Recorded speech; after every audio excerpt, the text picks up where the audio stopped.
നമ്മുടെ യൂസ് ഇവിടെ ഉണ്ട് കേട്ടോ. ദിവ്യ, എന്താ പേരെന്താ? അഭിന്യ ബിജു. യെസ്. അപ്പോൾ എങ്ങനെയാണ് മറ്റൊരു തദ്ദേശ തെരഞ്ഞെടുപ്പിനായി നിങ്ങളൊക്കെ ഒരുങ്ങുമ്പോൾ വോട്ടായിട്ടില്ല? വോട്ടുണ്ട്. അപ്പൊ കന്നി വോട്ടിന് ഒരുങ്ങാണ്, രണ്ടാമത്തെ വോട്ടിന് വേണ്ടി. യെസ്. അപ്പോൾ ആർക്ക് വോട്ട് ചെയ്യണം, എന്തിന് വോട്ട് ചെയ്യണം എന്നൊക്കെയുള്ള കാര്യത്തിൽ ഒരു തീരുമാനം എടുത്തുകൊണ്ട് അതിനിങ്ങനെ കാത്തിരിക്കുകയാണ്. എന്തിനായിരിക്കണം വോട്ട്? എന്നെ സംബന്ധിച്ച് എനിക്ക് വ്യക്തമായ രാഷ്ട്രീയ അഭിപ്രായങ്ങളുണ്ട്. ഞാൻ വ്യക്തമായ രാഷ്ട്രീയ സംഘടനകളിൽ കൂടെ നിൽക്കുന്ന ആളാണ്. പറഞ്ഞിട്ടുണ്ടെങ്കിൽ കോൺഗ്രസ്സുകാരിയാണ്. അതുകൊണ്ട് തന്നെ എനിക്ക് അക്കാര്യത്തിൽ വ്യക്തമായ അഭിപ്രായമുണ്ട്. ഒരു ഭരണമാറ്റം ഉണ്ടാകാൻ വേണ്ടിയിട്ട് എല്ലാവരും ആഗ്രഹിക്കുന്നുണ്ട്. അതുപോലെ തന്നെ നമ്മളും ആഗ്രഹിക്കുന്നുണ്ട്. അപ്പോൾ നാടിന്റെ ഒരു അഭിപ്രായം എനിക്ക് തോന്നുന്ന ഒരു ഭരണമാറ്റമായിരിക്കും. കാരണം തുടർഭരണം നാടിനെ മുടിച്ചു എന്നാണോ പറയാ? തുടർഭരണം തീർച്ചയായും നാടിനെ മുടിച്ചിട്ടില്ലേ? ഉണ്ടോ? ഉറപ്പായിട്ടില്ലേ? ഉണ്ട്, തീർച്ചയായിട്ടും ഉണ്ട്. അപ്പൊ രാഷ്ട്രീയത്തിലെ ധാർമ്മികതയും കൂടി ചർച്ച ചെയ്യുന്ന ഒരു ഘട്ടമാണല്ലോ. അപ്പോൾ പലപ്പോഴും ധാർമ്മിക ച്യുതി നമ്മുടെ നേതാക്കൾക്കിടയിൽ, ജനപ്രതിനിധികൾക്കിടയിലൊക്കെ ഉണ്ടാകുന്നു. മാതൃകാപരമായ ജീവിതം നയിക്കേണ്ട ആളുകളുടെ ഭാഗത്തുനിന്ന് തെറ്റായ പ്രവണതകൾ ഉണ്ടാകുന്നു.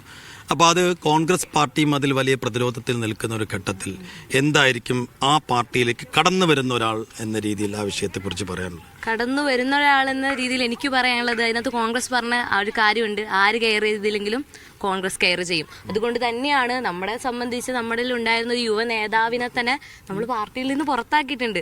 ആ ഒരു മാതൃക കാണിച്ച പ്രസ്ഥാനത്തിന്റെ പേര് കോൺഗ്രസ് തന്നെയാണ്. അതുകൊണ്ട് തന്നെയാണ് പറയാനുള്ളത്, അങ്ങനെ കടന്നു വരുന്ന ഒരാളുണ്ടെങ്കിൽ അതിലൊരു വ്യക്തി തെറ്റ് ചെയ്തിട്ടുണ്ടെങ്കിൽ വ്യക്തിയല്ല പ്രധാനം, സംഘടന തന്നെയാണ് പ്രധാനം.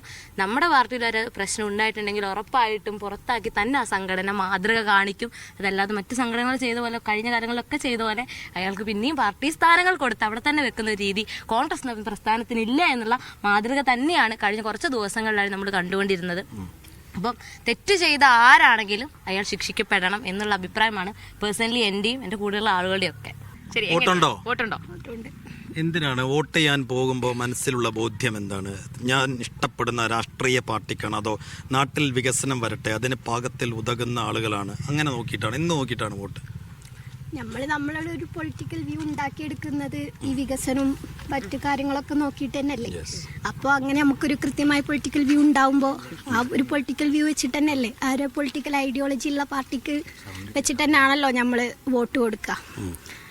പിന്നെ ഇപ്പോൾ പറഞ്ഞ വിഷയം ഉണ്ടല്ലോ, എന്ത് ഇവളെ പറഞ്ഞില്ലേ, നിങ്ങൾ നേരത്തെ പറഞ്ഞല്ലോ, ഇപ്പോൾ ഈ രാഹുൽ മാങ്കൂട്ടത്തിൻ്റെ വിഷയം തന്നെയാണെങ്കിൽ മറ്റ് പല വിഷയങ്ങളും നമുക്കിവിടെ ചർച്ച ചെയ്യാനുണ്ട്. ഇത് ചർച്ച ചെയ്യേണ്ടെന്നല്ല, പക്ഷേ വെറും നമ്മളിപ്പോൾ ഇൻസ്റ്റഗ്രാം എടുത്തു നോക്കിയാലും മീഡിയാസ് എടുത്തു നോക്കിയാലും വെറും ഈ വിഷയത്തിൽ മാത്രമായിട്ട് ഒതുങ്ങിപ്പോകുന്നില്ലേ?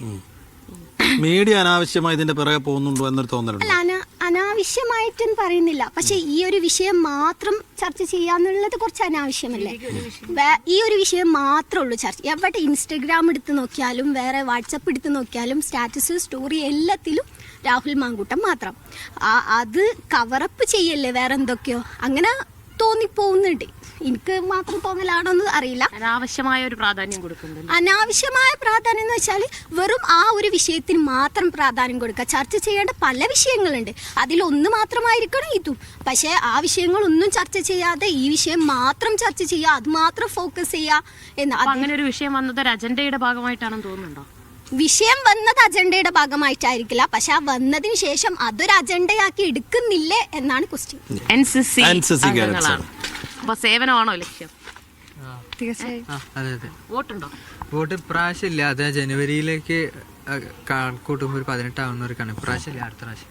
എന്നാലും നമുക്ക് വോട്ടായി കഴിയുമ്പോൾ നമ്മൾ വോട്ട് ചെയ്യാൻ പോകുമ്പോഴേ എന്ത് നോക്കിയാ വോട്ട് ചെയ്യുക? നാട്ടിന്റെ വികസനം നോക്കി വോട്ട് ചെയ്യുക, അതോ നമുക്ക് താല്പര്യമുള്ള രാഷ്ട്രീയ സംഘടനയെ നോക്കിയാണ് വോട്ട് ചെയ്യുക, അതോ സ്ഥാനാർത്ഥികളെ നോക്കി വോട്ട് ചെയ്യും? ജനങ്ങളുടെ കൂടെ ആരാണോ നിൽക്കുന്നത് ആരോ കൂടെ ഉണ്ടാവും എന്ന് വെച്ച് കഴിഞ്ഞാൽ അത് ഇപ്പോൾ പറഞ്ഞ ഘടകങ്ങളൊക്കെ ആലോചിച്ച് അപ്പോൾ ഒരു തീരുമാനം എടുക്കും. നാടിന്റെ വികസനമൊക്കെ നോക്കി എങ്ങനെ നോക്കി വോട്ട് ചെയ്യും?